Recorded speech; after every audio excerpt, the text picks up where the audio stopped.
আমাদের বিশ্বাস আমরা সবাই, আমি অদম গুনাহগার সহ আজকের এই মাহফিল আমরা সাজিয়েছি, আমরা এসেছি, বসেছি। আজকের এই মাহফিল একমাত্র হুসাইন রাদিয়াল্লাহু তাআলা আনহুর আপনার রাজি এবং খুশির জন্য, উনার পক্ষে আমরা সার্টিফিকেট পাওয়ার জন্য এটা আছে।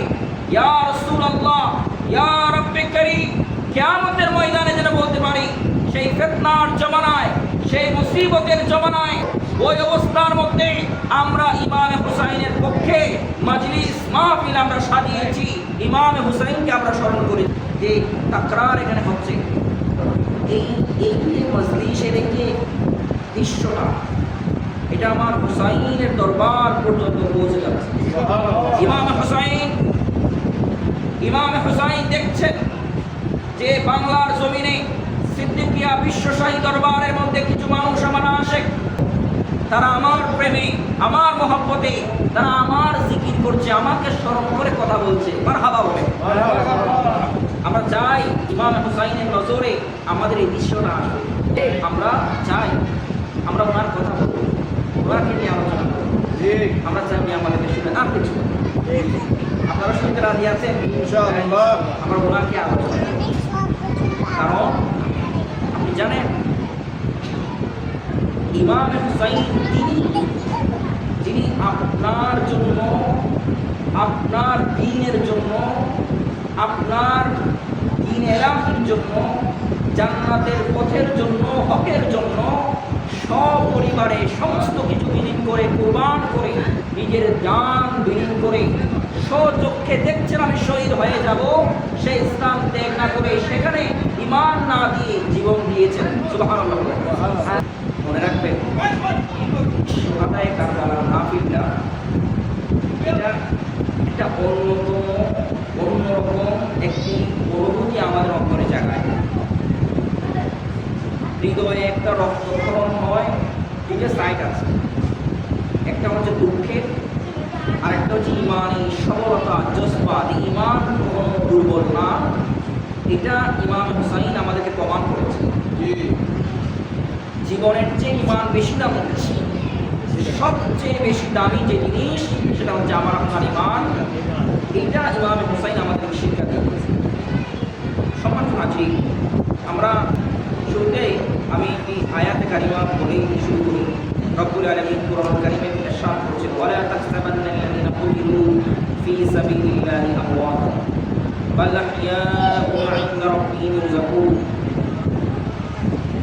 ওয়ালা তাহসাবান্নাল্লাযীনা কুতিলু, যারা আল্লাহর রাস্তায় শহীদ হয়েছে, ফী সাবিলিল্লাহি আমওয়াতা, লা তাহসাবান্নাল্লাযীনা কুতিলু, তোমরা তাদেরকে মৃত বলে ঘোষণা করিও না, তোমরা তাদেরকে মৃত বলে ঘোষণা করিও না। যারা ফি সাবিলিল্লাহি আমওয়াতা, আল্লাহর রাস্তায় যারা মৃত্যুবরণ করেছে, বরং তোমরা এটা বলবে, বরং রব্বুল আলামিন নিজেই সার্টিফিকেট দিচ্ছেন, বাল আহইয়াউন ইনদা রাব্বিহিম ইরযাকুন, বরং তারা কবরে, পরকালে তারা জীবিত, এমনকি ইনদা রাব্বিহিম ইরযাকুন, আল্লাহর পক্ষ থেকে তারা রিজিক প্রাপ্ত। জুড়ে বলেন সুবহানাল্লাহ। তাহলে রিজিক পায় কি? জীবিত যে ব্যক্তি, সে ব্যক্তি রিজিক পায়। জীবিত ছাড়া নিজের জন্য কোনো রিজিকের প্রয়োজন নাই। যেখানে আমার আল্লাহ সারাহাতান শব্দ দিয়ে, একবারে জাহের শব্দ দিয়ে স্পষ্ট করে বলেছেন, ইনদা রাব্বিহিম ইরযাকুন, রবের পক্ষ থেকে তারা রিজিক প্রাপ্ত, রিজিক পায়। অতএব বোঝা গেল যারা শহীদ হয়েছে আল্লাহর রাস্তায়, শুধু ইমামে হুসাইন না, যারাই আল্লাহর রাস্তায় শহীদ হবে, সবাইকে আমার আল্লাহ কবরে, পরকালে, পরপারে, আমার আল্লাহ আলমে বরজখের মধ্যে আমার আল্লাহ তাদেরকে রিজিক দিবেন। সুবহানাল্লাহ। আপনি শান গাইবেন, ঠিক আছে, এটাতে কোনো বাধা নেই। আপনি ইমাম হুসাইনের শান গাইবেন, এটাতে কোনো বাধা নেই। কিন্তু একটা বিধিনিষেধ আপনাকে মানতে হবে। ইসলামের একটা সীমাবদ্ধতা, একটা হুদুদ আছে না নাই বলেন।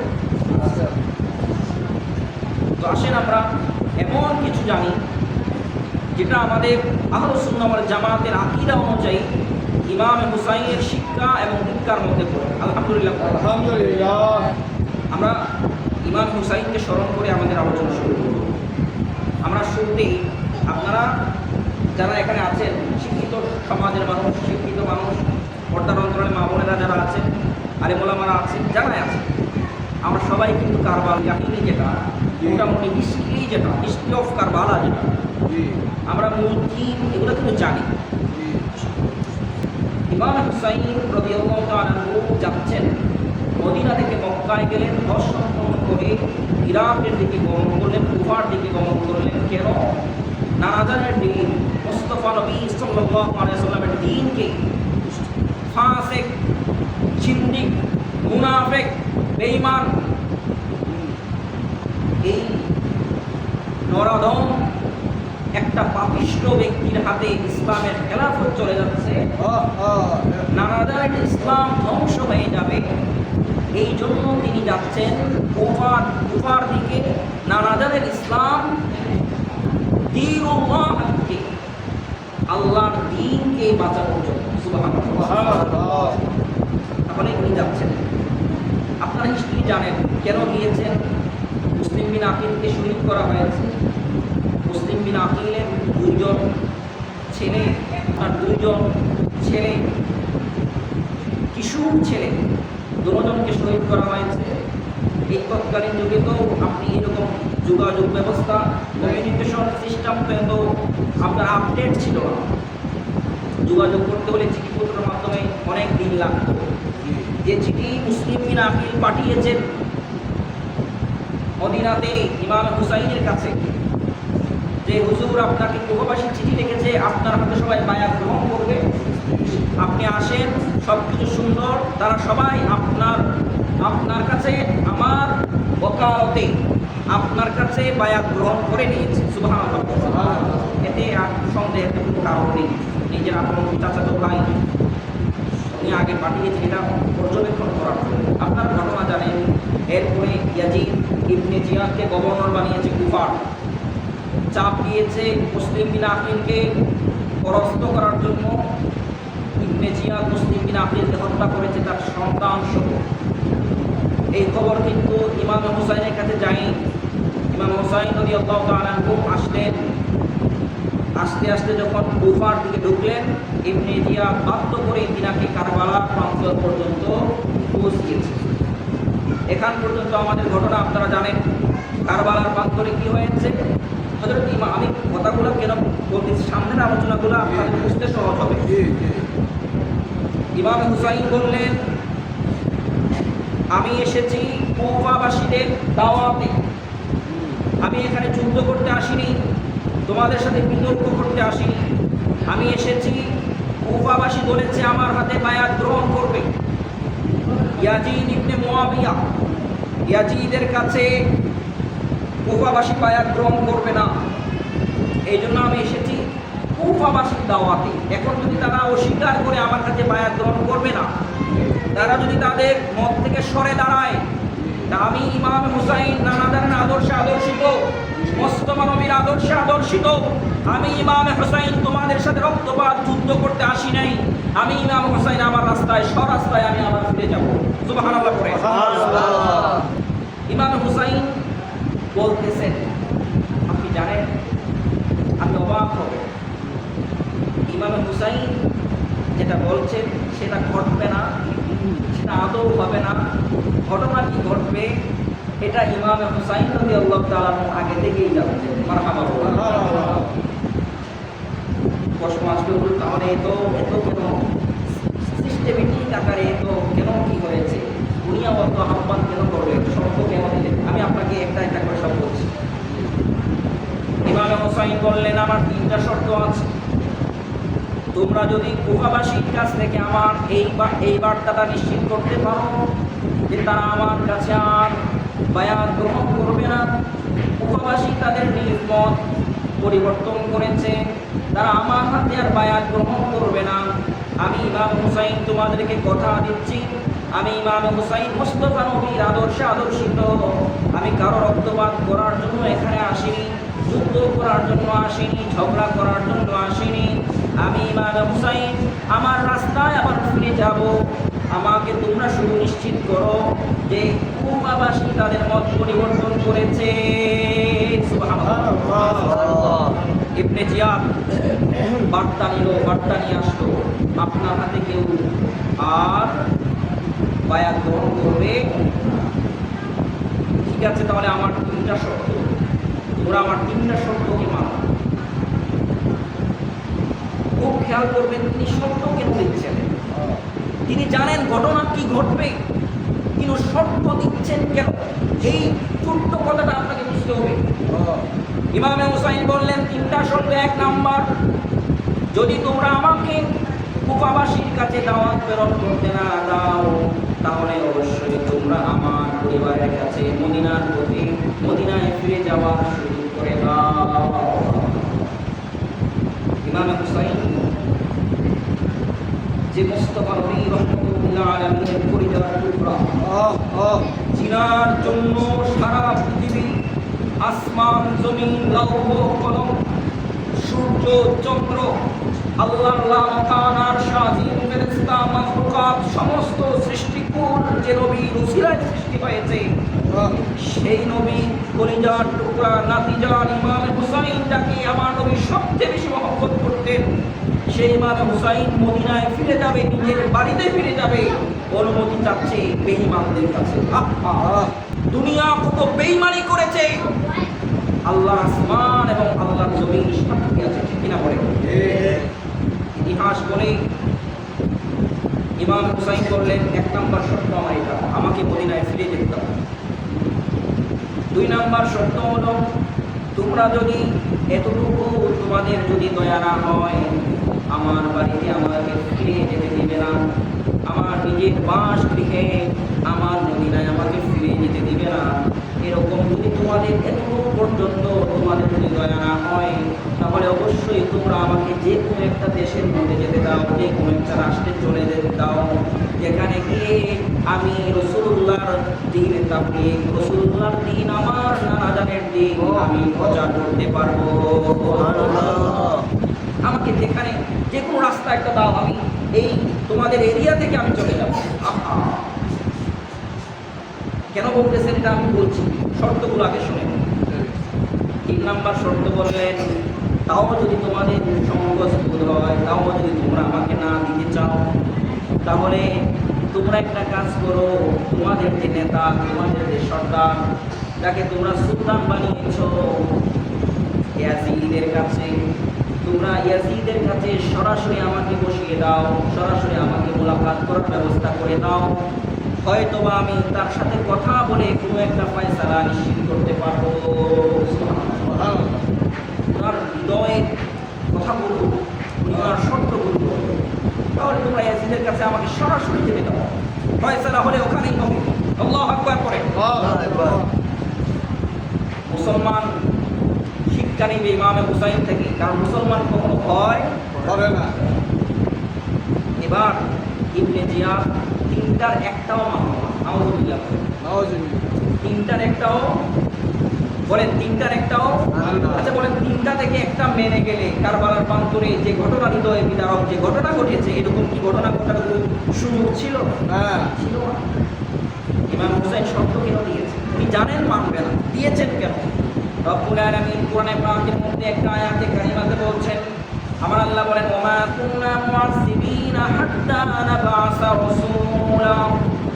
আমার আল্লাহ বলেন, কোন বান্দার কাছে, কোন উম্মতের কাছে, কোন কওমের কাছে, কোন দলের কাছে, কোন মানুষের কাছে আমি আল্লাহ যতক্ষণ পর্যন্ত নাবআসা রাসূলা, আমি যতক্ষণ পর্যন্ত বার্তা বাহক হেদায়েতের বাণী নিয়ে কোন মানুষকে না পাঠাবো, কোন রাসূলকে না পাঠাবো, আমরা এখানে 2টা অর্থ ধরবো। একটা হচ্ছে সরাসরি রাসূল, আমাদের জন্য যিনি এসেছেন বার্তাবাহক হিসাবে হেদায়েতের রাস্তা নিয়ে, সুবহানাল্লাহ। আর একটা মাজাজি শব্দ এখানে আমরা ব্যবহার করব, যেটার উপর ইমাম হুসাইন আমল করেছেন। আল্লাহু আকবার করে। ইমাম হুসাইন বুঝাতে চাচ্ছেন, আমি কিয়ামতের ময়দানে যারা আমার বিরুদ্ধে যুদ্ধ করবে, যারা আমার বিরুদ্ধে আমার পরিবারের সাথে যুদ্ধে জড়িত হয়ে যাবে, যারা আহলে বাইতে রাসূলের রক্ত ঝরাবে, লক্ষ হাজার হাজার সৈন্যরা যারা আমার পরিবারের রক্তক্ষরণ করবে, জান নিয়ে নিবে, কিয়ামতের ময়দানে আমার নামাজের সামনে যদি তারা আক্ষেপ করে বলে দেয়, ইয়া রাসূলুল্লাহ, আমরা তো মুসলমান দাবিদার ছিলাম, ইমাম হুসাইন আমাদেরকে সতর্ক করে নাই।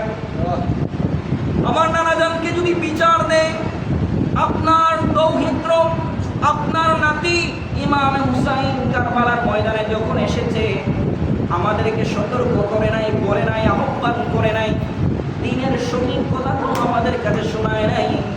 সে এসেছে আর যুদ্ধে জড়িত হয়ে গেছে, আমরা বাধ্য ছিলাম এরকম করতে, এরকম বিচার যেন দেওয়ার সুযোগ তারা না পায়। এই জন্য আমি ইমাম হুসাইন তাদেরকে আগে 3টা শর্ত দিয়েছি। একটা শর্ত যদি তারা মেনে যেত, তাহলে তাদের সাথে আমাদের কোনো দ্বন্দ্ব হতো না।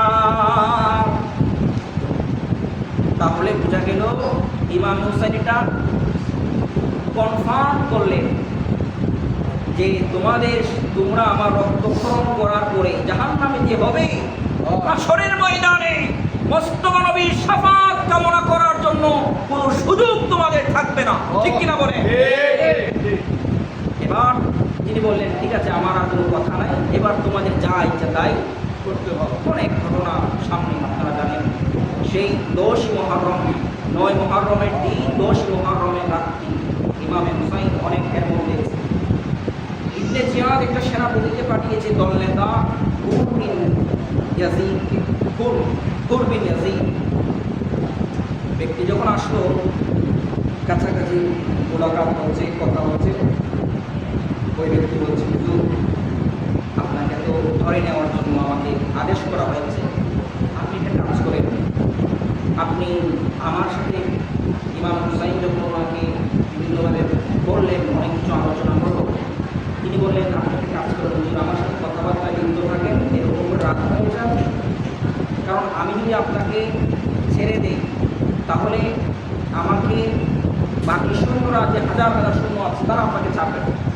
আমি একা আপনাকে ছেড়ে দিলেও কোনো ফায়দা হবে না, আপনাকে আমি বাঁচাতে পারবো না একা। তো আপনি একটা কাজ করেন, আমার সাথে কথা বলতে থাকেন, আমি বলবো আমার সাথে সন্ধি হচ্ছে, কথা হচ্ছে, আলোচনা চলতেছে, আপনি রাত হয়ে যাবে, আপনি সদলে আপনার পরিবার নিয়ে রাত্রিবেলা সবাই যখন ঘুমিয়ে যাবে আপনি এখান থেকে চলে যাবেন। আমি বলবো ওনারা চলে গেছে। ইমাম হুসাইন ঠিক আছে, রাত্রিবেলা ইমাম হুসাইন সবাইকে নিয়ে ইমাম হুসাইন রওনা দিলেন, চলে যাবেন। ঘুরতে ঘুরতে ফজরের আযান যখন দিল, যখন আলো হলো, ফজরের নামাজ শেষ করে মরুভূমিতে ইমাম হুসাইন দেখলেন যারা যেখান থেকে রওনা দিয়েছেন আবার ওই স্থানে এসে ফিরে এসেছেন। সুবহানাল্লাহ। পরপর 3বার এই ঘটনা ঘটার পরে হুর বিন ইয়াজিদ বলতে, হুজুর আপনারা জাননি, আমরা গিয়েছি, পরপর 3 দিন এরকম হয়েছে, আমরা গিয়েছি কিন্তু আমরা এই স্থান ত্যাগ করতে পারছি না। তারপরে ইমাম হুসাইন একজন ব্যক্তিকে ডাকলেন, বললেন, এই জায়গার নামটা তোমরা আমাকে বলো। ওই ব্যক্তি উত্তর দিল, জায়গার নাম হচ্ছে কারবালা। ইমাম হুসাইন বললেন, হ্যাঁ, আমার মুস্তাফা নবী, আমার নানাজান আমাকে বলে গিয়েছেন, অবশ্যই তোমাকে যে শহীদ করবে, যে স্থানে তোমাকে শহীদ করা হবে, ওই জায়গার নাম কারবালা হবে। ক্বালা মা ইসমু হাযাল ওয়াদি, এই জায়গার নাম কি? ক্বালু, তারা বলল কারবালা, এই জায়গার নাম হচ্ছে কারবালা।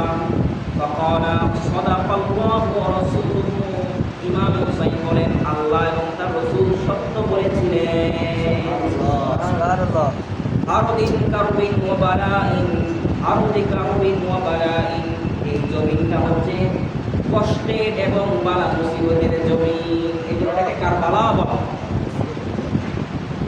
সম্মানিত হাজির, ইমাম হুসাইন বুঝে গেছেন এখান থেকে আমার যাওয়ার সুযোগ, এখানে আমাকে শহীদ হতে হবে। ইমাম হুসাইন রাদিয়াল্লাহু তাআলা আনহু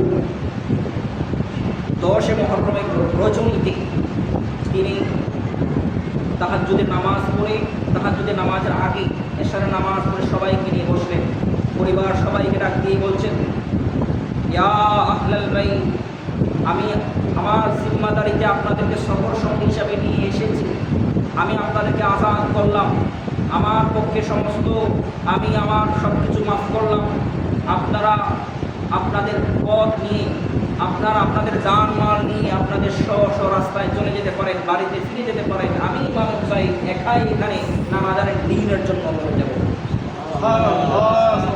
কেউ রাজি হলেন না। ছোট থেকে বড়, নারী থেকে পুরুষ সবাই বললেন, হুজুর এসে যখন গিয়েছি, যদি শহীদ হই তাহলে আপনার সাথে আমরা নিজেরাও শহীদ হব, আপনাকে ছেড়ে। সবার আপনি একটু চিন্তা করেন, আপনি একটা আলোচনায় বসেছেন। কি আলোচনায়?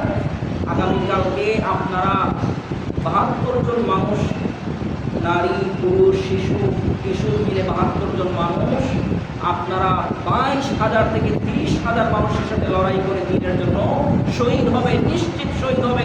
যেটা মোস্তফা আগে বলে গিয়েছেন, নিশ্চিত শহীদ হবেন, এটা আপনারা আলোচনা করছেন। ইমাম হুসাইন সবাইকে যার যার তাবুতে চলে গিয়ে ইমাম হুসাইন সিজদায় পড়লেন। ইমাম হুসাইন বললেন, রব্বুল আলামিন আপনি আমাকে ধৈর্য ধারণ করার তৌফিক দান করুন। মুনাজাত সিজদার মধ্যে থাকা অবস্থায় তিনি নিদ্রায় গেলেন। মুস্তাফা নবী ইমাম হুসাইনের কাছে আসলেন। সুবহানাল্লাহ।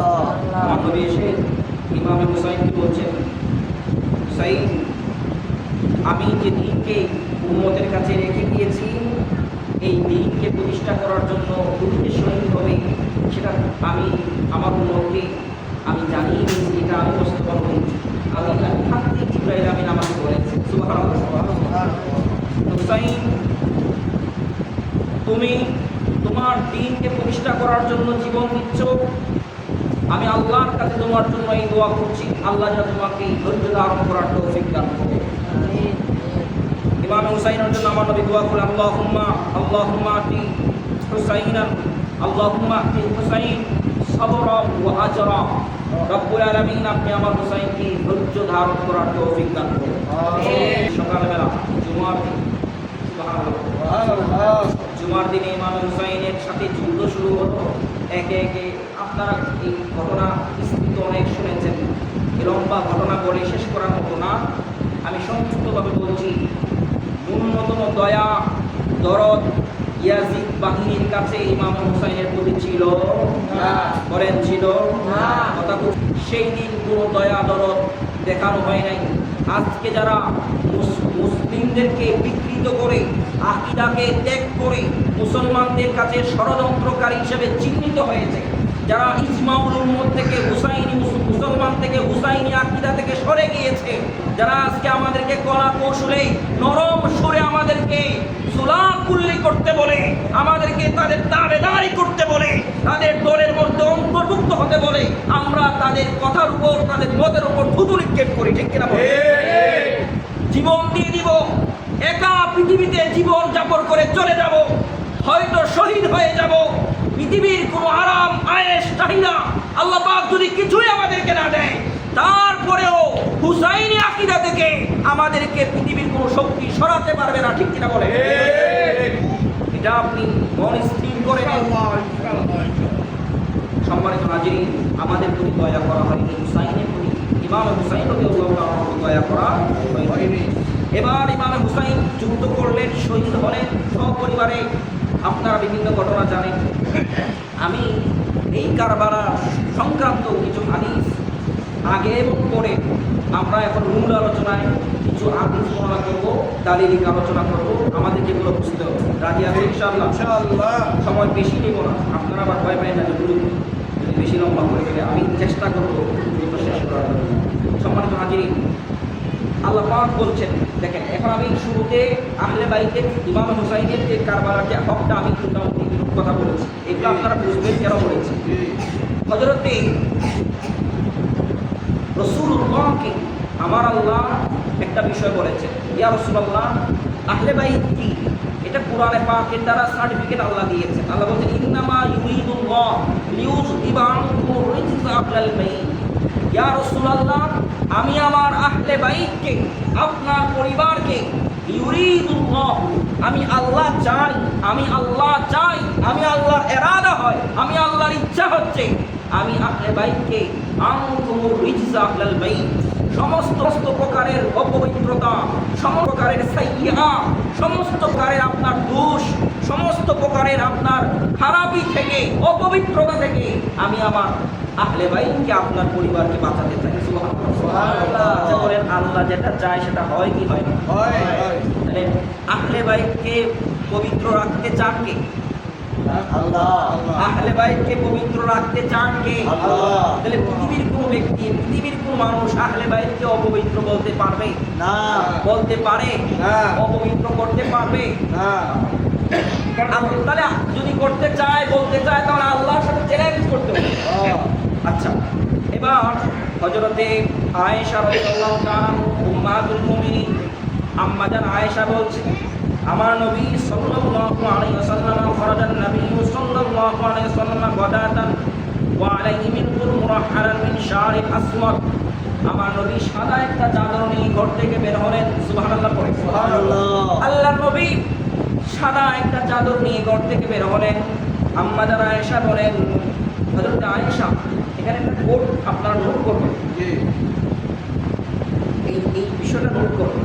এটা শিয়াদের গালে একটা বড় জুড়ে চপেটাঘাত হবে, চপেটাঘাত থাকবো। এই দলিল এটা শিয়াদের গালে বহুত বড় একটা চর হবে। এটা কিন্তু হাদিস, এটাকে অস্বীকার করার কোনো সুযোগ নাই। আম্মাজান আয়েশা, আয়েশার রেওয়ায়েতে আম্মাজান আয়েশা নিজে আহলে বাইতের ফজিলত বর্ণনা করতেন। সুবহানাল্লাহ। এবং কি কারবালার প্রান্তরে যে ইমাম হুসাইন শহীদ হবেন, এটা যে জিবরাইল আমিন আমার নবীকে জানিয়েছেন, এটা উম্মে সালমার সাথে আয়েশা রাদিয়াল্লাহু তাআলা একটা হাদিস বর্ণনা করেছেন। সুবহানাল্লাহ। এটা কোনো অস্বীকারের কোনো সুযোগ আমাদের কাছে আলহামদুলিল্লাহ দলিল আছে। এখন আয়েশা রাদিয়াল্লাহু তাআলাকে শিয়া রাফেজি যারা, তারা হযরতে আয়েশা রাদিয়াল্লাহু তাআলাকে হযরত আলী মানে শাশুড়ি এবং জামাই, আমাদের দুটো পক্ষের মধ্যে দ্বন্দ্ব ছিল বলে মতের অমিল থাকতেই পারে। মতের অমিল ছিল বলে আম্মাজান আয়েশাকে উম্মাহাতুল মুমিনিনকে তারা গালমন্দ করে, নাউজুবিল্লাহ পড়ে। এটা করা যাবে না। আম্মাজান আয়েশা নিজে আহলে বাইতের পরিচয় দিচ্ছেন, তাদের পবিত্রতার ঘোষণা দিচ্ছেন হাদিসের পাক। তিনি বলছেন, যখন আমার নবী চাদর গায়ে দিয়ে ঘর থেকে বের হলেন, আল্লাহ নবী চাদর গায়ে দিয়ে বের হওয়ার পরে ফাজা আল হাসান, হযরত হাসান আসলেন, আমার নবীর চাদরের ভিতরে ঢুকে গেলেন। সুবহানাল্লাহ। এরপরে চাদরের ভিতরে ঢোকার পরে সুম্মা জাল হুসাইন, হযরত হুসাইন আসলেন, তিনিও চাদরের মধ্যে ঢুকলেন। সুম্মা জাত ফাতেমা, অতঃপর ফাতেমা আসলেন, ইমাম হাসান এবং হুসাইনের মা। আসার পরে রাসূল পাকের চাদরের মধ্যে অংশ নিলেন। আমার নবী হযরতে ফাতেমাকে জড়িয়ে নিলেন। এরপরে ফাদখালাহা, তিনি ঢোকার পরে সুম্মা জা আলী ফাদখালাহু, হযরত আলী রাদিয়াল্লাহু তাআলা এসে বাকি তিনজনের সাথে হযরত আলী ও রাসূল পাকের চাদরের মধ্যে অংশ নিলেন। সুবহানাল্লাহ। নেওয়ার পরে আমার নবী চারজনকে একসাথে জড়িয়ে নিয়ে আমার নবী এই আয়াতটা পাঠ করছেন, ইন্নামা ইউরিদুল্লাহু লিইউযহিবা আনকুম রিজসা আহলাল বাইতি ওয়া ইউতাহহিরাকুম তাতহীরা। সুবহানাল্লাহ। আল্লাহ নবী ঘোষণা দিলেন, এরা হচ্ছে আমার আহলে বাইত, আর এদেরকে আমার আল্লাহ কখনো অপবিত্র করবেন না। সুবহানাল্লাহ। এটা আল্লাহ নবীর ঘোষণা। এরপরে হযরত এই সংক্রান্ত আহলে বাইতের সংক্রান্ত অনেকগুলো হাদিস আমাদের নোট করা আছে, আমরা সবগুলো বর্ণনা করা আমাদের এখানে সম্ভব না, সময় সম্ভব। আমি যে কোনো বিষয় না বললেই নয়, এরকম কিছু বিষয় আপনাদের সামনে উত্থাপন করার চেষ্টা করব। সম্মানিত হাজিরিন, রাসূলুল্লাহ সাল্লাল্লাহু আলাইহি ওয়াসাল্লাম হজের, আমার নবী জীবনে হজ করেছেন হজের পরে আমার নবী আসার পথে আমার নবী সবাইকে, সমস্ত সাহাবায়ে কেরামের সম্মুখে বিদায়ী ভাষণের সময় আমার নবী হাদিসে পাকে আমার নবী ইরশাদ করেছেন, রাসূলুল্লাহ হজ থেকে ফেরার পথে আল্লাহ নবী সমস্ত সাহাবায়ে কেরামের সামনে ঘোষণা দিলেন, ও আমার সাহাবারা শুনো, ইয়া আইয়ুহান নাস ইন্নী কদ তারাকতু ফীকুম মা ইন আখাযতুম বিহি লান তাদিল্লু। আমি তোমাদের কাছে দুইটা জিনিস রেখে যাচ্ছি, এই দুইটা জিনিস যতদিন পর্যন্ত মানুষ আঁকড়ে ধরতে পারবে, ধরে রাখতে পারবে, তারা কোনোদিন লান তাদিল্লু, তারা কোনোদিন পথভ্রষ্ট হবে না। সুবহানাল্লাহ। সেটা কি? কিতাব আল্লাহ। এক নাম্বার হচ্ছে আল্লাহর কিতাব। এই মহান কিতাব যারা ধারণ করতে পারবে, কিতাবুল্লাহ অনুযায়ী যারা তাদের জীবনকে চালাতে পারবে, জীবনকে যাপন করতে পারবে, আমার আল্লাহ তাদেরকে কখনো পথভ্রষ্ট করবে না। দ্বিতীয় হচ্ছে ওয়াইত্রাতি আহলে বাইতি, দ্বিতীয় হচ্ছে আমার আহলে বাইত, আমার পরিবার, আমার এই পরিবারকে তোমরা ধরে রাখো, তাদের মত পথ অনুসরণ করে চলো, তাদের আদর্শ নিয়ে চলাফেরা করো। যারা আমার আহলে বাইতকে অনুসরণ করে চলবে, আল্লাহ তাদেরকে কখনো পথভ্রষ্ট করবেন না। এতটুকু আমরা বুঝতে পেরেছি আলহামদুলিল্লাহ। আহলে বাইতকে অনুসরণ করলে পথভ্রষ্ট আল্লাহ করবেন না। সম্মানিত হাজিরিন, এরপরে আসেন আল্লাহর নবী হযরত ইমাম হুসাইন রাদিয়াল্লাহু, আমার নবী একটা সুন্দর হাদিস বলছেন। আমার নবী বলছেন আহিবুল্লাহ লিমা ইয়াযুকুম বিহি মিন নি'মাতি, তোমরা আল্লাহকে ভালোবাসো, কেননা আল্লাহ তোমাদেরকে রহমত দেয়, এই জন্য আল্লাহকে কি করো? ভালোবাসো। আর ওয়াহিবুনি ইউহিব্বুল্লাহ, আল্লাহকে ভালোবাসতে হলে, আল্লাহকে ভালোবাসলে, আল্লাহর ভালোবাসা পেতে হলে, আল্লাহকে ভালোবাসতে হলে আমাকে আগে ভালোবাসতে হবে। সুবহানাল্লাহ।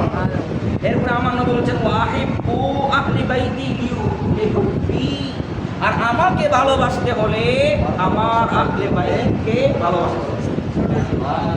তাহলে দেখেন কানেকশন, আল্লাহ নবীকে, আল্লাহকে ভালোবাসতে হলে নবীকে ভালোবাসতে হবে, আল্লাহ পর্যন্ত যেতে হলে নবীর কাছে আসতে হবে, নবীর কাছে যেতে হলে, নবীর ভালোবাসা পেতে হলে, নবীকে ভালোবাসতে চাইলে ইমামে হুসাইনকে ভালোবাসতে হবে, আহলে বাইতকে ভালোবাসতে হবে।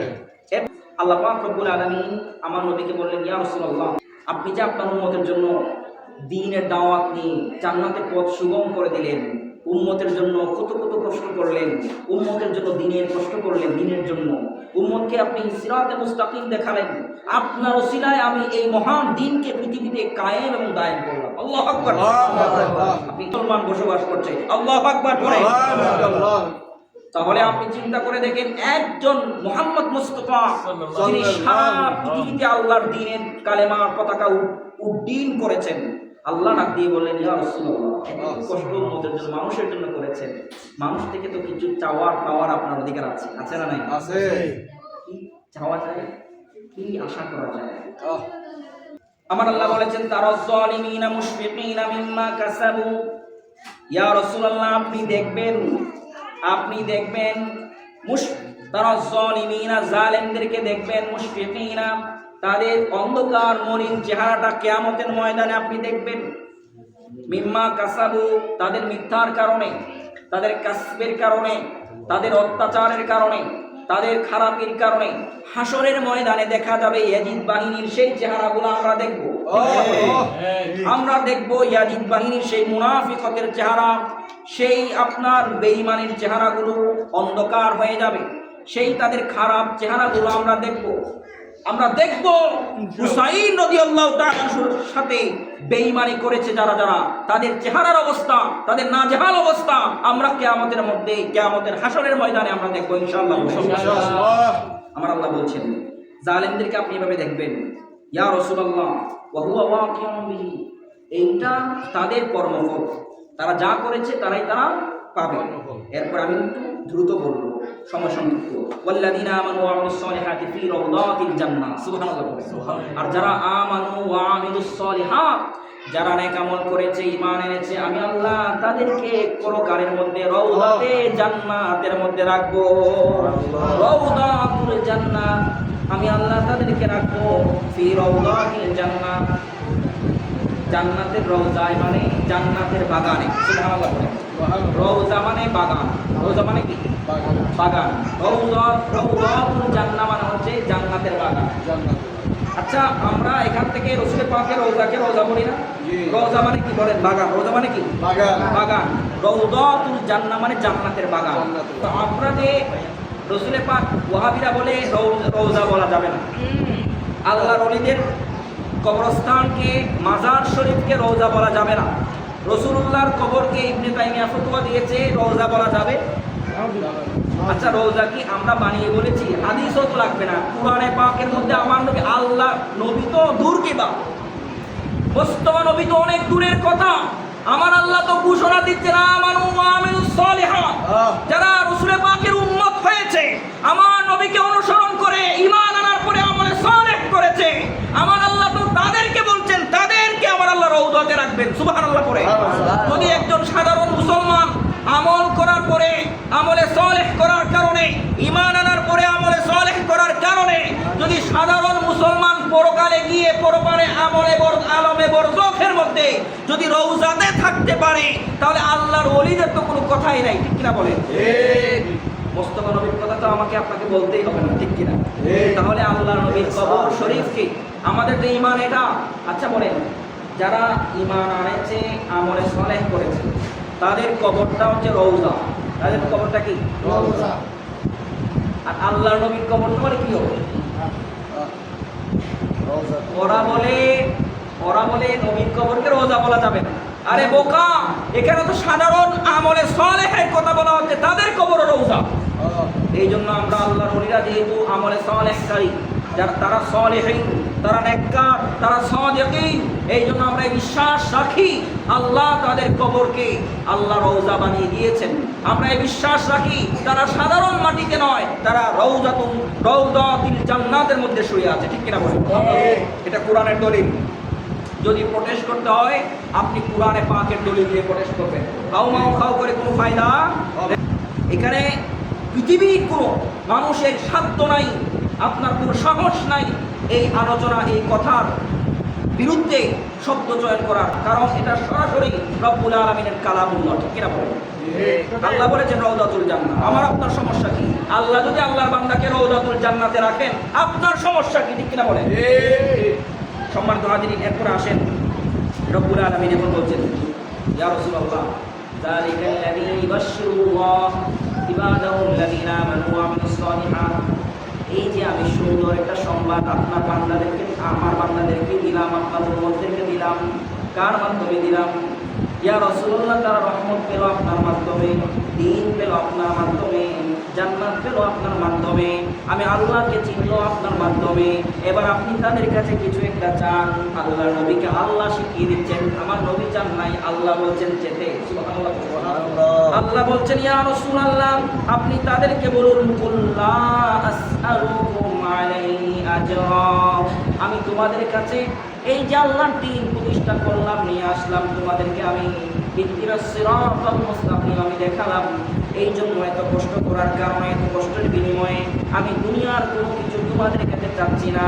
লিল্লাল মাওয়াদ্দাতা ফিল কুরবা, আমি নবী তোমাদের কাছে একটা জিনিস চাচ্ছি, সেটা হচ্ছে আমার আহলে বাইত, আমার পরিবারকে তোমরা সম্মান করবে।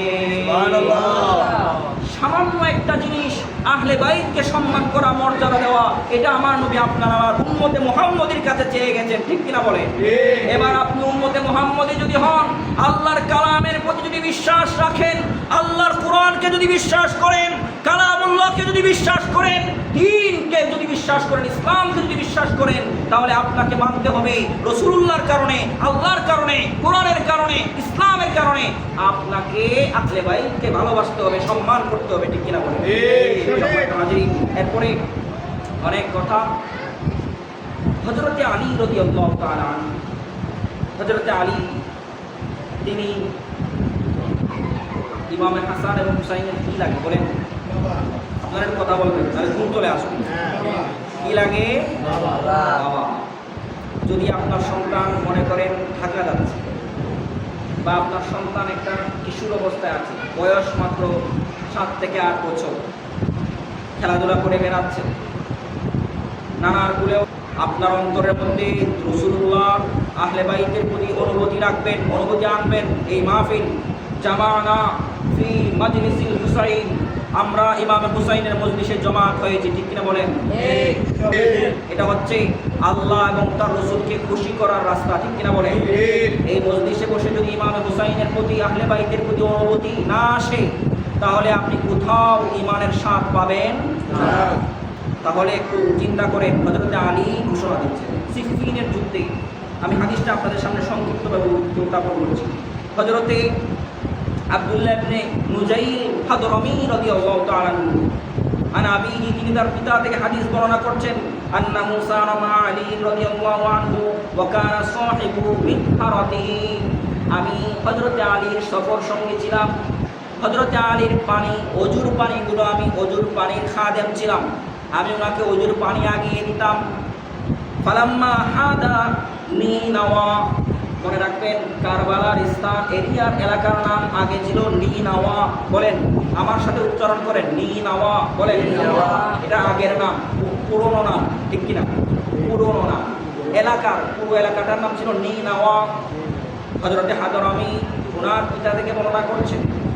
ওনার পিতা বলেন, আমি যখন হযরতে আলীর সাথে ছিলাম, হযরতে আলী রাদিয়াল্লাহু তাআলা নিনাওয়া যখন অতিক্রম করছেন, নিনাওয়ার পাশে যখন ছিলেন, ওয়া হুয়া মুনতালিকুন ইলা সিফফিনের যুদ্ধের দিকে যাচ্ছেন। বলেন কোন যুদ্ধ?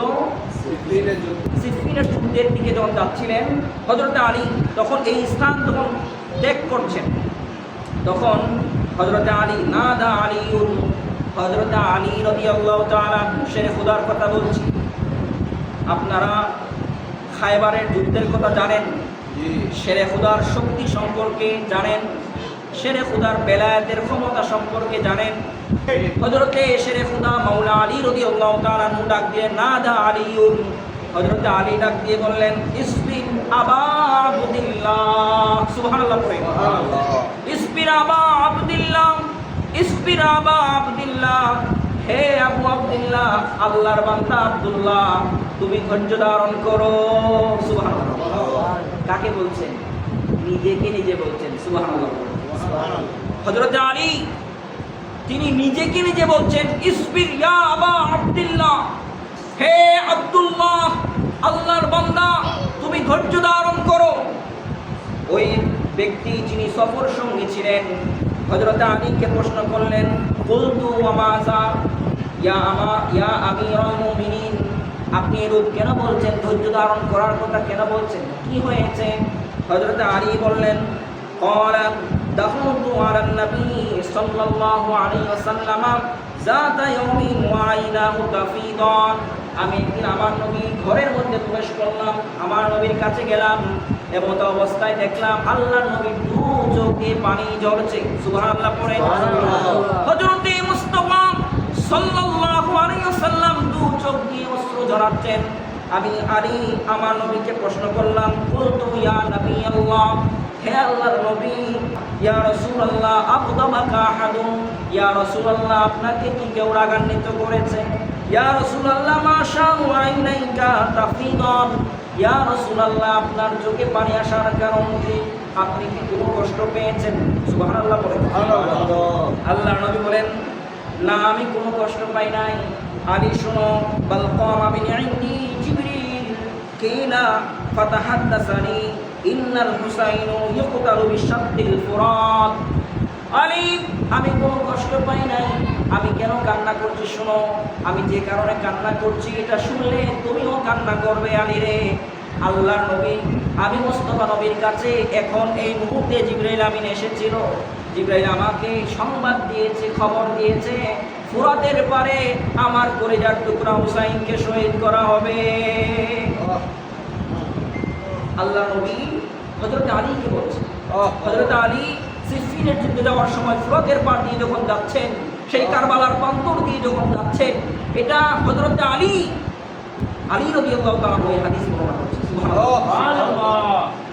ইসলাম এত সহজে আপনার কাছে পৌঁছায় নাই। আপনি যে আজকে ইসলামকে সহজ মনে করছেন, ইসলামকে দাম দিচ্ছেন না, ইসলামকে আপনি আপনার বাড়ি গাড়ি, আপনার ব্যবসা বাণিজ্য চাকরি, আপনার ব্যক্তি জীবন থেকে ব্যক্তি জীবনকে ইসলামের উপর প্রাধান্য দিচ্ছেন, ইসলাম এত সহজে আপনার কাছে আসে না। দিনের জন্য তারা কোনোদিন চোখ বন্ধ করে আফসোসটুকু করে নাই। সুবহানাল্লাহ। আপনি চিন্তা করে দেখেন, যে সন্তানকে লালন পালন করা হচ্ছে, আমার হযরতে আলী মা ফাতেমা যে সন্তানকে কুলে নিয়ে আদর করছেন, চুমু খাচ্ছেন, মুস্তাফা নবী যাকে পিঠে নিয়ে আদর করছেন, ইমাম হাসান হুসাইনকে আমার নবী চুমু দিচ্ছেন, আদর করছেন, খাওয়াচ্ছেন, পড়াচ্ছেন, আদর করছেন। আমার নবী এই অবস্থায়, আমার নবী জানেন যে একদিন এই বয়সে, এই অবস্থায়, এই সালে, এই দিনে আমার এই কলিজাকে কতল করা, শহীদ করা হবে। আল্লাহু আকবার। কোনোদিন কি আফসোস শব্দটুকু কারো মুখের মধ্যে কি এসেছে বলে? আসেনি। মা হয়ে আফসোস হয়নি, হযরত আলী বাবা হয়ে আফসোস করেননি। বলি জিবরাইল আমিন এসেছে, ইয়া রাসূলুল্লাহ দুইজনের মধ্যে একজনকে রাখতে পারবেন, কাকে রাখবেন আপনার ফয়সালা। আল্লাহ বলে যে আপনি যাকে চান রাখতে পারবেন। এক পাশে ইব্রাহিম আমার নবী নিজের সন্তান, আরেকদিকে হযরতে হুসাইন। সুবহানাল্লাহ সুবহানাল্লাহ। আল্লাহ বললেন জিবরাইল, আল্লাহ যেহেতু আমার উপর ফয়সালা করার ক্ষমতা এখতিয়ার দিয়েছেন, আমি আমার নাতিকে এখন দিতে পারবো না, তখন দিব যখন আমার উম্মতের হক এবং বাতিলের পার্থক্য করার সময় হবে। আমার ইব্রাহিমকে তুমি নিয়ে যাও, আমার হুসাইনকে আমার কাছে রাখো। সুবহানাল্লাহ। ওই হুসাইন শহীদ হয়ে যাবে, এটা মুস্তাফা নবী জানার পরেও কোনোদিন আফসোসটুকু করেন নাই। আচ্ছা, আপনাকে আমি আরেকটা কথা বলি, ইন্টারেস্টিং বিষয়, আপনারা মনোযোগ দিবেন। আমার হুজুর বলেছেন, আলোচনা সব জায়গায় হবে, আশুরার 10 তারিখ এটা মহান একটা তারিখ, ঠিক কিনা? জি। আশুরার 10 তারিখে হযরত আদম আলাইহিস সালাম সৃষ্টি হয়েছে, জি। মা হাওয়ার সাথে মিলন হয়েছে। জি। আশুরার 10 তারিখে জমিনে এসেছে, জি। আশুরার 10 তারিখে আবার জমিনে মিলন হয়েছে। জি। আশুরার 10 তারিখে হযরতে নূহ আলাইহিস সালামের কিস্তি জুদি পারে থেমেছে। জি। আশুরার 10 তারিখে আপনার ঈসা আলাইহিস সালামকে আল্লাহ উপরে নিয়েছে। জি। আশুরার 10 তারিখে হযরতে আপনার মূসা কালিমুল্লাহকে ফেরাউন থেকে মুক্তি দিয়েছেন আল্লাহ, ঠিক কি? জি। সমস্ত নবীদেরকে আশুরার 10 তারিখে দিয়েছেন কে? আল্লাহ। আরে আদম আলাইহিস সালামকে যে হাওয়া আলাইহিস সালাম দিয়েছেন কে? আল্লাহ দিয়েছেন। আল্লাহ দিয়েছেন। নেন নাই, কিছু দিয়েছেন। দিয়েছেন। হযরতে ইসমাঈল আলাইহিস সালাম, ইব্রাহিম আলাইহিস সালামের ঘটনা, একটা বিশাল আকারের নিয়ামত। তাও তো ইসমাঈল আলাইহিস সালামকে কুরবানি না করে এটা একটা আল্লাহ ইব্রাহিম আলাইহিস সালামের প্রতি রহমত করলেন না? জি। কথা বলেন না কেন? জি। জি। ইসমাঈলকে কুরবানি করতে দিয়েছেন আল্লাহ, দেন না? না, দেন নেই। পরিবর্তে ইব্রাহিমের দোয়া কবুল করে রহমত প্রাপ্ত করেছেন, ঠিক কি? জি। জি। মুহররমের 10 তারিখে জি। হযরতে ঈসা আলাইহিস সালামকে হত্যা করার চেষ্টা করা হলো, আল্লাহ ঈসা আলাইহিস সালামকে বাঁচিয়ে আসমানে উঠায় নিলেন 10 তারিখে। জি। দিলেন, দিলেন। বাঁচালেন। বাঁচালেন। কালিমুল্লাহ ফেরাউন থেকে আমার মুসা কালিমুল্লাহকে আমার আল্লাহ বাঁচালেন, সমুদ্রের মধ্যে পথ করে দিলেন, ঠিক কিনা বলেন? আপনি অ্যানালাইসিস করলে দেখবেন সমস্ত নবীকে আশুরার 10 তারিখে, মুহররমের 10 তারিখে আমার আল্লাহ রহমত দান করেছেন, নাজাত দিয়েছেন, মুক্তি দিয়েছেন, বড় বড় নিয়ামত দিয়ে আমার আল্লাহ নিয়ামত প্রাপ্ত করেছেন। আপনি চিন্তা করে দেখেন, সমস্ত নবীকে আমার আল্লাহ আশুরার 10 তারিখে দিয়েছেন, কিন্তু মোস্তফা নবী থেকে, মোস্তফা নবীর কলিজার টুকরাটাকে আশুরার 10 তারিখে আমার আল্লাহ কিছু দেন নাই, বরঞ্চ নিয়েছে। আশুরার 10 তারিখে আমার নবীকে আমার আল্লাহ কিছু দেন নাই, সবাইকে দিয়েছেন। মোস্তফা নবীর কাছ থেকে কলিজার টুকরা নাতিকে হুসাইনকে আমার আল্লাহ আল্লাহর কাছে নিয়েছেন। সুবহানাল্লাহ। তাহলে সমস্ত নবী আশুরার 10 তারিখে প্রাপ্ত হয়েছেন, পেয়েছেন, আর মোস্তফা নবী আশুরার 10 তারিখে উম্মতে মুস্তাফার জন্য, উম্মতে মুহাম্মদের জন্য আল্লাহকে, আল্লাহর কাছে উম্মতে মুহাম্মদের জন্য নিজের দৌহিত্র কলিজার টুকরাকে কুরবান করেছেন।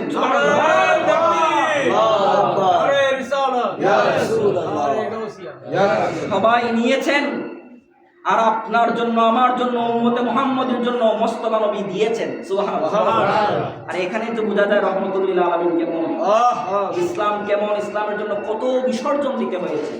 সম্মানিত হাজিরিন, হযরত আলী জানতেন, হযরত বলেন হযরত আলী জানতেন। হযরত আলী বলছেন, হা হুনা মাসারিউহুম ওয়া হা হুনা মাউদিউ রিহালিহিম। হে আমার সাথীরা শোনো, এই জায়গাটা হচ্ছে হুসাইনরা যে আসবে এখানে, আমার পরিবার যে কারবালার প্রান্তরে আসবে, এই জায়গাতে এরা উটগুলো বাঁধবে, তাদের সাওয়ারিগুলো বেঁধে রাখবে, এই জায়গাতে তারা তাবু গাড়বে, এই জায়গাতে আমার হুসাইনকে শহীদ করা হবে। বাবা কারবালার প্রান্তরে গিয়ে সাথীদেরকে দেখিয়ে দিয়েছেন সন্তানকে কোথায় রক্তাক্ত করা হবে, কাকে কোথায় শহীদ করা হবে। একাকিত্ব অবস্থায় কারবালার প্রান্তরে রাসূল পাকের পরিবারের দিকে হযরত আলী দেখিয়ে দিচ্ছেন এখানে তারা বসবাস করবে, এখানে এই অবস্থা হবে। বলেন তো, আপনি যদি আপনার সন্তানের এরকম কোনো ঘটনা আপনি বলেন, আপনার অবস্থা কি হবে? আর ওই অবস্থা কোন অবস্থায় হযরত আলী জিহাদের ময়দানে ছিলেন। সুবহানাল্লাহ। তাদের ঈমানের বল আর আপনার ঈমানের সাথে আপনি কম্পেয়ার করেন তো, চিন্তা করে দেখেন তো। তাদের কাছে ছিল ইসলাম, আমাদের কাছে নামে মাত্র ইসলাম, আমরা ইসলামে ঢুকতে পারি না, কিনা বলেন? আজকের মজলিস থেকে ন্যূনতম হলেও ঈমানের জজবা অন্তরে আমাদেরকে পয়দা করতে হবে, যেন আল্লাহ পাকের কাছে হাসরের ময়দানে উঠলে অন্তত বলতে পারি, ইয়া রাসূলুল্লাহ, আপনার হুসাইনের আদর্শে আমরা আদর্শ জীবন যাপন করেছি, ঠিক কিনা? উম্মে সালমাকে আম্মা বলেন আমার ঘরে কাউকে ঢুকতে দিও না। রাসূলুল্লাহ যখন এই কথা বললেন, উম্মে সালমা বাইরে দাঁড়িয়ে আছে, হঠাৎ করে হুসাইন ছোট বাচ্চা মানুষ কোন দিকে দাঁড়িয়ে ঢুকে। তো হযরতে উম্মে সালমা বলছেন আমি উঠে গিয়ে দেখতে চাইলাম যে যেহেতু হুসাইন ঢুকছে। আমি প্রথমে উম্মে সালমা বলছেন আমি ফাসামিয়াতু নাজিশা রাসূলিল্লাহি সাল্লাল্লাহু আলাইহি ওয়াসাল্লাম ইয়াবকি, আমি আমার নবী পাকের আওয়াজ করে করে আমার নবীর কন্দন কান্না করছেন আমার নবী, আমি আওয়াজ শুনতে পেলাম। সুবহানাল্লাহ। আমি হঠাৎ করে দেখলাম আমার নবীর ঘর থেকে কান্নার আওয়াজ আসছে, মোস্তফা নবী কান্না করছেন। ঘটনা কি? আমি যখন উকি দিয়ে দেখতে গেলাম কি ঘটনা ঘটছে, তখন দেখলাম হযরতে হুসাইন আমার নবীর রান মুবারকে, আমার নবীর কোল মুবারকে বসে আছে। আমার নবীর সঙ্গে হুসাইনের কপাল মুছে দিচ্ছেন, মাথা মুছে দিচ্ছেন এবং আমার নবী মাথা মুছতে মুছতে কান্না করছেন। সুবহানাল্লাহ। আমি ফাকুলতু ওয়াল্লাহি মা আলিমতু হিনা দাখালা, ইয়া রাসূলুল্লাহ আপনি তো আমাকে বলেছিলেন কেউ যেন ঘরে ঢুকতে না পারে। আমি আল্লাহর কসম করে বলছি হুসাইন কোন দিকে এসেছে আমি দেখি না। ইয়া রাসূলুল্লাহ ঘটনা কি? আমার নবী বলেন ফাকালা ইন্না জিবরিল আলাইহিস সালাম কানা মা'না ফিল বাইতি, আমার ঘরে জিবরাইল আমিন অবস্থান করছিল। সুবহানাল্লাহ পড়েন। আমার ঘরে যখন জিবরাইল আমিন অবস্থান করছিল, যখন হুসাইন আমার কাছে আসলো, জিবরাইল আমাকে জিজ্ঞেস করছে ফাকালা আতুহিব্বুহু, হে ইয়া রাসূলুল্লাহ আপনি কি আপনার এই ছেলেকে নাতিকে আপনি কি মহব্বত করেন? সুবহানাল্লাহ পড়েন। জিবরাইল প্রশ্ন করছে, আমার নবী বলছেন হ্যাঁ আমি তো ওকে মহব্বত করি। আমি তখন জিবরাইল আমিন আমার নবীকে বলল ইয়া রাসূলুল্লাহ আপনার এই নাতিকে আপনার উম্মতেরা একদিন শহীদ করে দেবে। সুবহানাল্লাহ পড়েন। সুবহানাল্লাহ। জিবরাইল আমিন আমাকে বলেছে আপনি কি ইয়া রাসূলুল্লাহ আপনি কি দেখতে চান ওই জমিনের মাটিটা? সুবহানাল্লাহ। সুবহানাল্লাহ। কারবালার প্রান্তরের মাটিটাকে আপনি দেখতে চান? হযরতে ইমাম হুসাইনের নাজাম হযরতে রাহমাতুল্লাহ আলাইহি বলেন হ্যাঁ আমি দেখতে চাই। জিবরাইল আমিন এই ওই মুহূর্তে কারবালার প্রান্তরের মাটির ঘ্রাণ, মাটি আমার নবীকে ঘ্রাণ শুনিয়েছেন এবং মাটিও দেখিয়েছেন। সুবহানাল্লাহ। হাদিসের আমি এবার কোট করে নিয়েছি এসেছি, এখানে মুখে বানোয়াট কোন গল্প কিচ্ছা আমরা করি না। দলিল ছাড়া হাদিস কোরআন ছাড়া আমাদের কাছে কোনো কথা পাওয়া যাবে না। আমরা চেষ্টা করি আমরা যে কথা বলি আমাদের তো দলিল আছে, এখানে বানোয়াট কথা বলার তো কোনো প্রয়োজন নাই। শুনেন বিস্তারিত হাদিসে আমার নবী স্পষ্ট করেছেন, এমনকি বলেছেন ওই জমিনের মাটি জিবরাইল আমিন আমাকে দেখিয়েছে, ওই জমিনের মাটির ঘ্রাণ যেখানে আমার হুসাইনকে শহীদ করা হবে ওই মাটির ঘ্রাণটা আমি মোস্তফা নবী নিয়েছি। সুবহানাল্লাহ। মনে রাখবেন আহলে বাইতের সাথে অসম্মান করে, আহলে বাইতের সাথে আপনার শত্রুতা রেখে আপনি যত আমল করবেন আমল কবুল হবে না।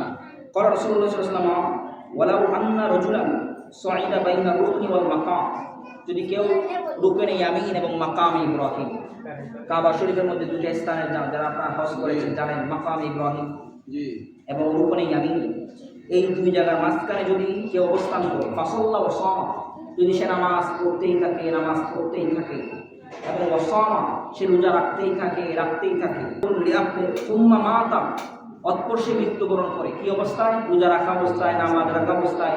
কোন জায়গায়? পৃথিবীর সবচেয়ে শ্রেষ্ঠ যে জায়গা, পৃথিবীর সবচেয়ে শ্রেষ্ঠ যে জায়গা, সেই জায়গা মাকাম ইব্রাহিম, মক্কার হেরেম শরীফের মধ্যে ভিতরে মাকামে ইব্রাহিম রুকনে ইয়ামিনের পাশে মধ্যে যদি কেউ বসে বসে নামাজ পড়তেই থাকে, রোজা রাখতেই থাকে, এই অবস্থায় যদি সুম্মা মাতা সে মরে যায়, ওয়াহুয়া মুবগিদুন লিআহলিল বাইতি,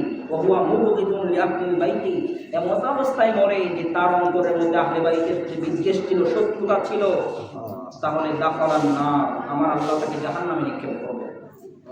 এই জন্য আমরা বলবো যে আল্লাহ পাক রব্বুল আলামিন আমাদেরকে মুস্তাফা নবীর উম্মত বানিয়েছেন, এটা আমাদের অনেক সৌভাগ্যের ব্যাপার। যেমন উম্মত হয়েছে ঠিক আছে, তারাও তো উম্মত দাবি করবে জি, কারণ আপনি উম্মত হওয়ার পরে আপনাকে ডিসাইড করতে হবে উম্মতের পন্থা যে কিন্তু ভিন্ন হয়ে গেছে। বলেন উম্মতের পন্থা কি হয়ে গেছে? ভিন্ন হয়ে গেছে। হয়েছে কিনা বলেন? জি। ভিন্ন হয়েছে। যেহেতু ভিন্ন হয়েছে এবার আপনাকে একটা পথ মত নিতে হবে। তবু আপনারা এত দলমত কেন? সুন্নি ওয়াহাবি সব কোরআন তো সবার, রসুল তো সবার। আরে যদি রসুল সবার হয়, কোরআন সবার হয়, তাহলে সেই 22,000 30,000 সৈন্য আমার মুস্তাফা নবীর আহলে বাইতকে কেন আক্রমণ করবে? ঠিক কিনা বলেন? ঠিক। হুসাইন কি কোরআনের বাইরে দাওয়াত দিতে গিয়েছিলেন? বলেন আপনারা। হুসাইন তো কোরআনের বাইরে দাওয়াত দিতে যাননি। তাহলে কোরআন হুসাইন মেনেছেন একরকম, হাদিস হুসাইন মেনেছেন একরকম, ইয়াজিদ মেনেছে একরকম, ঠিক কিনা? ঠিক। আজকে যারা ইয়াজিদকে বাঁচাতে চায় তারা বলে ইয়াজিদকে না, ইয়াজিদ তো ওখানে যায়, অনেক কিছু বলে। আপনারা জি।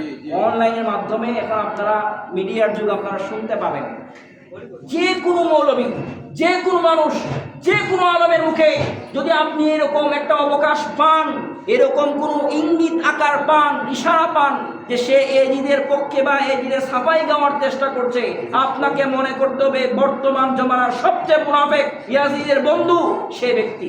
ঠিক। ওইখানে যারা হুসাইনের বিরুদ্ধে যারা যুদ্ধ করেছে ওদের বংশধর, এটা ঠিক কিনা বলে? আছে না নাই? আছে। হযরত ইমামে শাফি রহমতুল্লাহ আলাইহি ওনার একটা কওল দিয়ে আমি কথাটা শেষ করতে চাইব। হযরত ইমামে শাফি রহমতুল্লাহ আলাইহি খুব সুন্দর একটা কথা বলেছেন হযরত আহলে বাইতের ব্যাপারে। তিনি বলেছেন, ইয়া আহলে বাইত রাসূলুল্লাহ সাল্লাল্লাহু আলাইহি ওয়াসাল্লাম হুব্বুকুম ফারদুন মিনাল্লাহ ফিল কুরআন। কুরআনের মাধ্যমে আপনাদেরকে ভালোবাসা আল্লাহ ফরজ করেছেন। সুবহানাল্লাহ। ইমাম শাফি বলেছেন, তিনি বলছেন ইয়াকফিকুম মিন আযীমিল কদরি আন্নাকুম, আপনাদের সম্মান বোঝানোর জন্য এতটুকুই যথেষ্ট। খেয়াল করেন, আপনাদের সম্মান কেমন এটা বোঝানোর জন্য, বোঝার জন্য, জানার জন্য এতটুকু যথেষ্ট যে মান লাম সাল্লা আলাইকুম লা সালাতা লাহু, যে ব্যক্তি নামাজে আপনাদেরকে সালাম দিবে না তাদের নামাজই হবে না। আপনারা আহলে বাইত, আপনাদের সম্মান বোঝার জন্য এতটুকু যথেষ্ট যে ব্যক্তি আপনাদেরকে নামাজে আল্লাহুম্মা সাল্লি আলা মুহাম্মদ, এরপরে কি বলেন? আপনি রাসূলুল্লাহর আলকে, রাসূলুল্লাহর পরিবারকে আপনি নামাজে সালাম দিচ্ছেন। ইমাম শাফি বলছেন এটা বোঝার জন্য এতটুকু যথেষ্ট। নামাজে আপনাদেরকে সালাম না দিলে কি হবে না? নামাজে কবুল হবে না। সম্মানিত হাজির, আমার নবী এটার জন্য হাদিস বলেছেন, লা তুসাল্লু সালাতাত তাবরাই, তোমরা আমাকে অসমাপ্ত সালাম দিও না, আমার উপর অসমাপ্ত দুরূদ পড়িও না। ইয়া রাসূলুল্লাহ, এই অসমাপ্ত দুরূদটা কি? এটা হচ্ছে আমার নবী বলেছেন, তোমরা বলো আল্লাহুম্মা সাল্লি আলা মুহাম্মদ ওয়া তামাসসাকুন, তোমরা এরপরে চুপ পায়ে যাও, ওয়া তামাসসাকুন, তোমরা চুপ পায়ে যাও। কিন্তু তোমরা বলো বাল কুলু, বরং তোমরা এভাবে বলো আল্লাহুম্মা সাল্লি আলা মুহাম্মদ ওয়া আলা আলি মুহাম্মদ, আমাকেও সালাম দাও, আমার পরিবারকেও সালাম দাও। তাহলে তোমাদের সালামের পরিপূর্ণতা আসবে, তোমাদের নামাজ হবে, তোমাদের ইবাদত কবুল হবে। আল্লাহ পাক রব্বুল আলামিন আমাদেরকে বুঝার এবং আমল করার তৌফিক দান করেন। আল্লাহুম্মা আমিন। ওয়া মা আলাইনা ইল্লাল বালাগুল মুবিন। আসসালামু আলাইকুম ওয়া রাহমাতুল্লাহি ওয়া বারাকাতুহু।